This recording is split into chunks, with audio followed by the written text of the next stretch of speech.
In this episode, the completion of the mental firewall by Alan Barker. As an example, you know that there are some people in the world you can trust. You just don't know exactly which ones they are. You can often estimate aggregate statistics better, since if you get one wrong here or there it all averages out. Suppose you estimate, based on a great deal of data, that posters on some mailing list are, say, 40 agents and provocateurs, 35 real victims and activists, 15 who probably consider themselves scientific, non-superstitious thinkers looking for the truth, and another 10 who are unclassifiable. There are some who you are sure enough about to not worry with percentages, but in general any particular person on that list is suspect. Nonetheless, the list can still function as a way to reach and connect the 35 of mind control victims and activists. It may also serve as a way to convince and educate some of the actual open-minded decent people who are not mind control victims. Another use of aggregate statistics is to reason from historical records. We know that there are thousands of mind control victims in the population, at the least.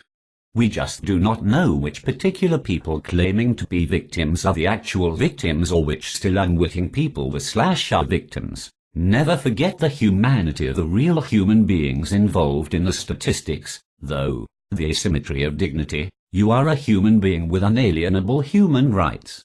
Unalienable means that they cannot be taken away, they can be violated, infringed, ignored, and even legislated away, but the acts of a tyrant do not change the fact that you are a human being with unalienable human rights. This means that the tyrant is always a tyrant, and remains a tyrant, to meet the fate of tyrants. The same holds for the lackeys and collaborators of tyrants. This is a fundamental asymmetry between the citizen and the tyrant. Torture demeans the torturer. The dignity of the torture victim cannot be taken away by the torturer, but the act of torture destroys the dignity of the torturer. This is not enough punishment for such hideous crimes, but gives cause to pity the torturer even as you work to hang the pig. Let me explain about what I mean about justice for the victims of these treasonous Nazis, who commit crimes against their fellow citizens in peacetime which would be war crimes even against an enemy in warfare. Under a legitimate government such people would receive life sentences in a humane prison system. That would be my preference, but the United States currently has neither.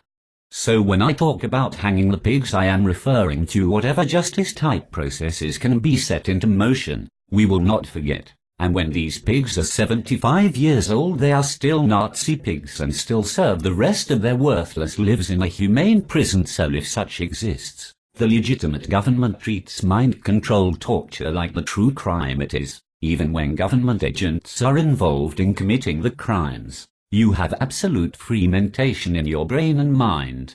Your freedom of thought is unalienable. The Nazi pig theorem, the adjective, Auschwitz level, to describe these crimes, is not hyperbole.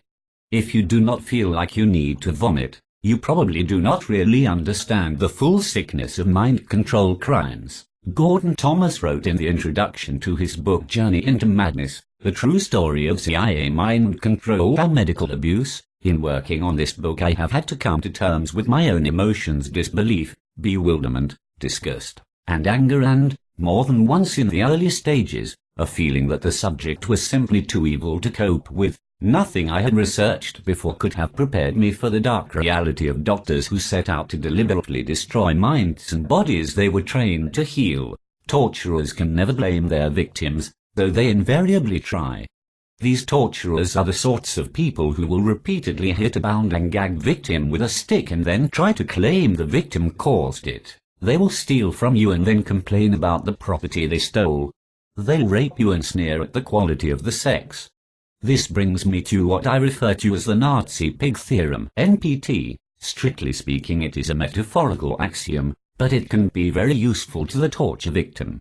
It basically asserts that if you act like Mengele then you are a Nazi pig. Then there are a few obvious conclusions that are also part of the theorem. On our next episode, the Nazi pig theorem, or NPT, visit www.targetedindividualscanada.wordpress.com for more information.